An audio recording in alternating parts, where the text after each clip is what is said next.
प्रायोजक परिवार श्री तेजपाल, पुष्पा देवी, रोहित, प्रिया, राजीव, प्रीति, सक्षम, माहिका, सुबीर, यत्ती एवं समस्त गंगवाल परिवार, बारसोई, हावड़ा। ये पर्वाधिराज पर्युषण पर्व का मतलब क्या है? मैं वही कह रहा हूँ, सिर्फ परंपरा नहीं है, भाव विशुद्धि पर्व है। क्या है? भाव विशुद्धि पर्व है। और विशुद्धियां बढ़ना चाहिए। विशुद्धि, पिछले वर्ष हमने जितनी विशुद्धि लाई उससे ज़्यादा और विशुद्धि अगली वर्ष लाएंगे। जो हमने उत्साह वहाँ था उससे और ज़्यादा हम उत्साह मग्न होंगे। विचार करो, लोग कहते हम एक मंजिल, घर में 3 मंजिल चढ़ सकते हैं। अगर घर में 5 मंजिल पर मेरा फ्लैट है तो हम उसमें आराम से चढ़ जाएंगे। लिफ्ट नहीं है उसमें, आराम से चढ़ेंगे। और एक बार नहीं, और यही एक मंजिल के लिए बहुत ऊंचा है।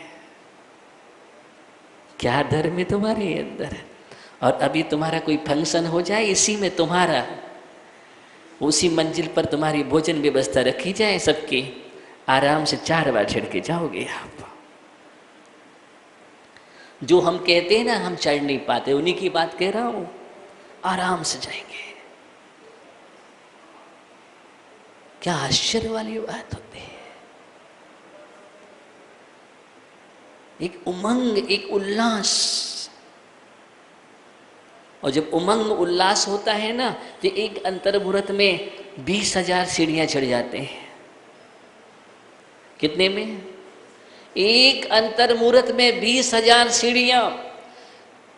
आज भी हम संवेश शिखर की वंदना करने जाते हैं। ऐसे ऐसे लोग जो आज एक सीढ़ी चढ़ने में असमर्थ होते हैं और वो पर्वताधिराज पर, वो पर्वतराज की वंदना करके आ जाते हैं।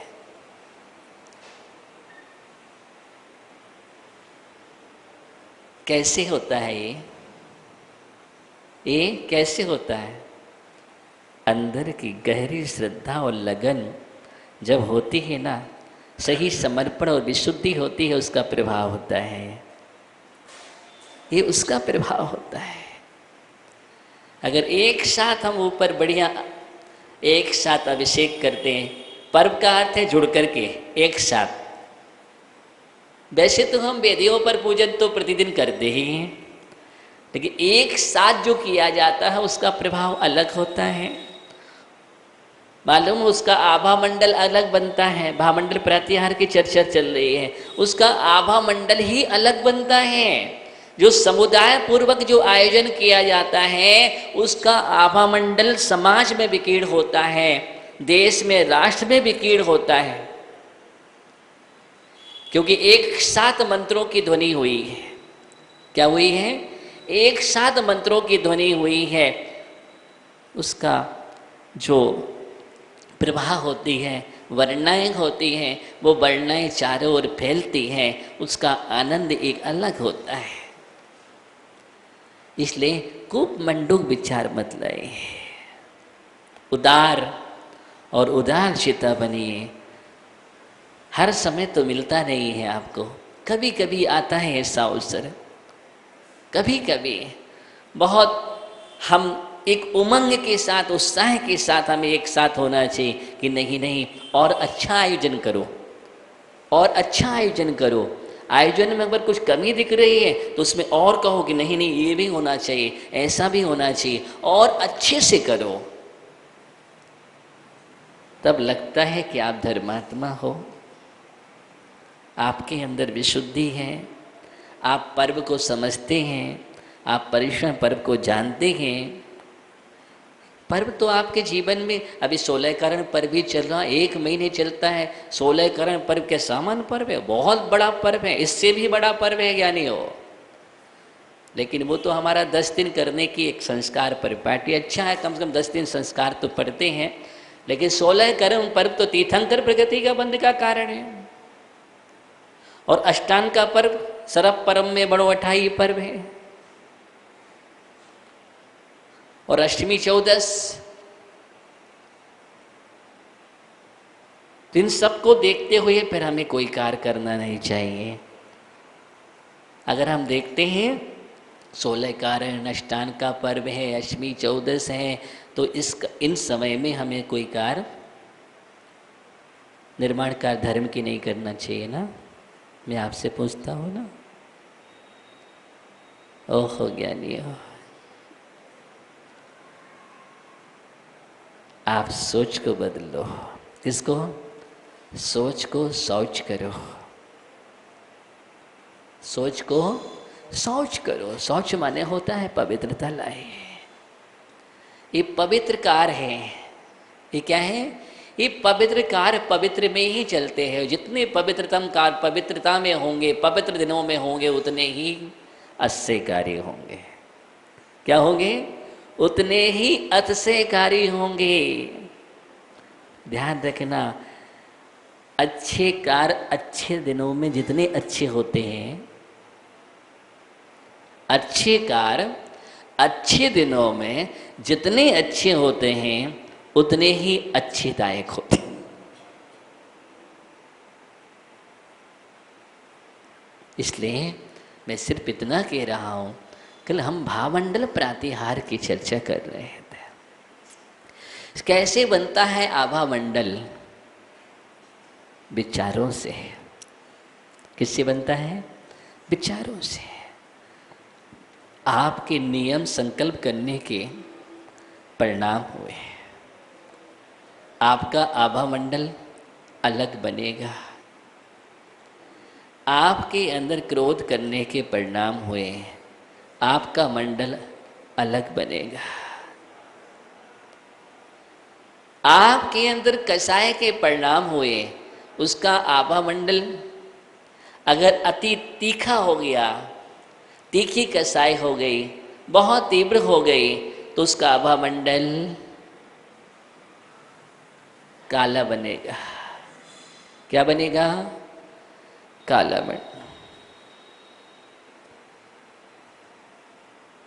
किसी का नीला बनता है, किसी का कबूतर के वर्ण का बनता है, लेकिन बहुत बिरले जीव होते हैं। ये तीनों अशुभ हैं। जिसका पीत वर्ण का आभा मंडल बनता हो, लाल वर्ण का बनता हो और श्वेत वर्ण का बनता हो, ये आभा मंडल प्रशस्त आभा मंडल है। प्रशस्त आभा मंडल है। हमें धवल आभा मंडल तक पहुंचना है। कहाँ? ये धवल आभा मंडल तक हमें पहुंचना है ज्ञानियों। हमारा आभा मंडल धवल हो। तीर्थंकर का रक्त भी धवल होता है। ओहो, उसका वर्ण भी रक्त नहीं होता, रक्त नहीं होता, धवल होता है। और वो धवल कैसे हुआ? बोलो, कैसे होता है धवल? अभी तो रेड है और वहां धवल है। श्वेत रुधिर होता है। क्या होता है? श्वेत रुधिर किसका प्रतीक है? वो जिसने पूर्व भाव में निरंतर ही समष्टि के कल्याण की भावना भाई है। किसकी? पूर्व भाव में गुरु के सानिध्य में, अर्थात केवली के पादमूल, तीर्थंकर के पादमूल में जिसने निरंतर समष्टि के कल्याण की भावना भाई है, विश्व कल्याण की भावना भाई है, ऐसा उदार चेता हृदय, विशुद्ध हृदय, पवित्र हृदय, जिसका दिल हृदय दरिया है, कोई दायरा नहीं, जिसमें कोई रेखा नहीं है, ऐसा सबके कल्याण की भावना रखने वाला जीव भाता है। उसका अगले भाव में वो तीर्थंकर प्रकृति के बंद उसी भाव में करके अगले भाव में उसको श्वेत रुधिर, ओहो, फिर उसका वर्ण भी रुधिर का श्वेत होता है। ध्यान रखना, ये उसका प्रतीक है। हम जितनी अच्छी भावनाएं करेंगे, जितनी अच्छी भावनाएं करेंगे, उतना अच्छा परिणाम मिलता है, उतना अच्छा परिणाम मिलता है। समोशन लगा हुआ है।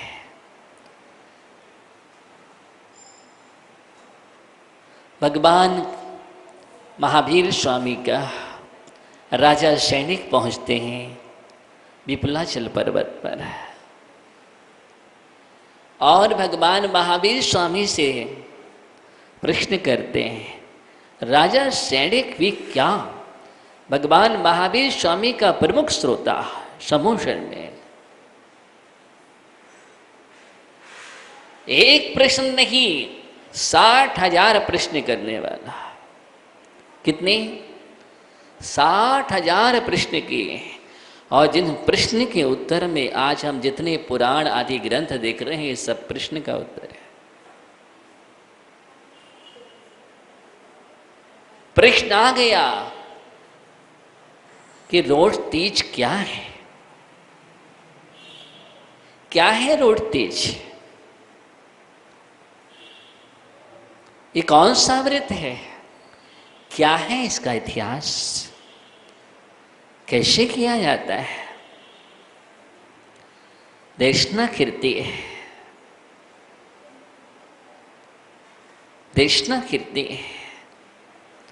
और उसका कि रोड तीज व्रत ये 24वीं व्रत है। कौन सा व्रत है? 24वीं व्रत है।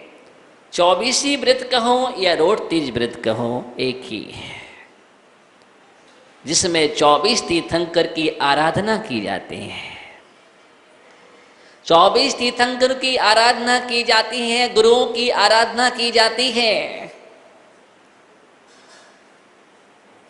छठ कर्तव्यों का पालन किया जाता है, 4 प्रकार का दान दिया जाता है। ऐसा निर्मल विशुद्ध परिणामी जीव इस व्रत को करता है। इस व्रत का क्या फल है और व्रत नहीं करने का या जिसने ग्रहण कर लिया और उसने अंतराय डाल दिया उसका क्या कुफल है?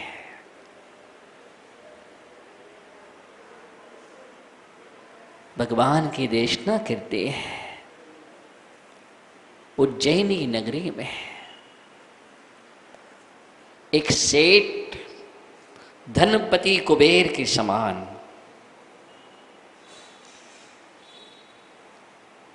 रहता था, संपदा का मालिक था। एक दिन उस नगर में मुनिराज का आगमन हुआ और मुनिराज के उपदेश को सुनकर के अनेक लोगों ने नियम लिया, व्रत लिए। इस संस्कृति है कि जो भी जब भी मुनिराज के उपदेश सुनने जाते थे वो मुनिराज के उपदेश सुनने के बाद कोई ना कोई संकल्प और नियम लेते थे। आज हम तो भूलते चले जा रहे हैं। अगर हम नियम और संकल्प की चर्चा करने लग जाएं तो कल से जो हम बैठे हैं, अब तो आहारों में भी अगर नियम की बात की जाए तो पहले पूछ लिया जाएगा कि महाराज कोई नियम दिलाते हैं क्या? गुप्तचरों से पूछ लिया जाता है और गुप्त विभाग जो उससे जानकारी मिल जाती है कि महाराज नियम देते हैं तो समझ लो क्या करेंगे हम। ओ महाराज वो नियम नहीं देते, कोई नियम नहीं दिलाते। हाँ ऐसा है तो हम कल से परगाहन करेंगे, आहार देंगे। भीड़ लग जाती है वहाँ पर और जो नियम देते हैं वहाँ पर गिने चुने लोग मिलते हैं। कितने भयशील हैं हम, कितने भयशील हैं, जबकि मनुष्य जीवन का सार ही नियम और व्रत है। नियमेन बिना प्राणी पशुरेव न संशया। क्या लिखा है? नियम के बिना प्राणी पशु के तुल्य है, इसमें कोई संशय नहीं है। अच्छा एक बात और आपको बतला देता हूँ, वास्तव में नियम तो यही है कि नियम पूर्वक ही आहार देना चाहिए। नियम तो यही है कि नियम पूर्वक ही, संकल्प पूर्वक ही आहार लेना चाहिए। कोई ना कोई नियम लेना ही चाहिए। गुरु के साक्षी पूर्वक हम आहार दे रहे हैं, भगवान हमारा इसका त्याग ही नियम है। हम एक प्रश्न करते हैं, देवों से आहार क्यों नहीं लिया जाता? और अगर देवों ने आहार दे दिया था नगर बसा करके, तो विशाखाचार्य आचार्य ने चंद्रगुप्त से कहा था कि धन्य है आपके गुरु भक्ति के प्रवाहों से नगर बसाया है देवों ने।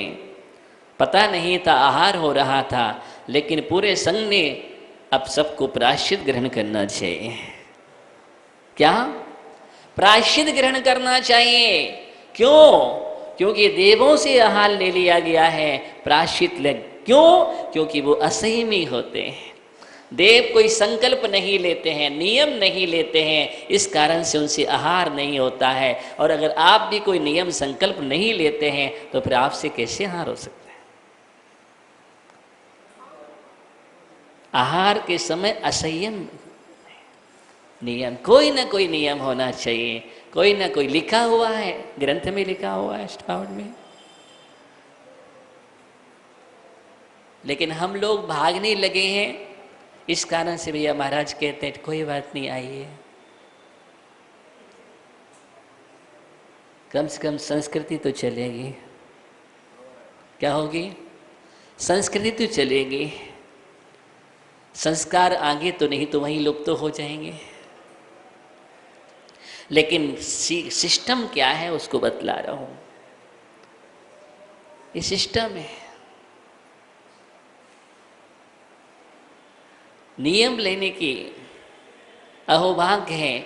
जैसे परबाधिराज पर्युषण पर्व आता है, एक दिन पहले गुरु के पास जाकर के लोग नियम ग्रहण करते हैं कि महाराज 10 दिन तक हम इस प्रकार की साधना करेंगे। महाराज 10 दिन, कोई कहता हम एकासन करेंगे, कोई कहता है एकासन करेंगे साथ में पानी लेंगे एक बार, कोई कहता है महाराज हम उपवास करेंगे, कोई कहता है हम जल सहित उपवास करेंगे, कोई कहता है हमारे फलाने वस्तुओं का त्याग रहेगा।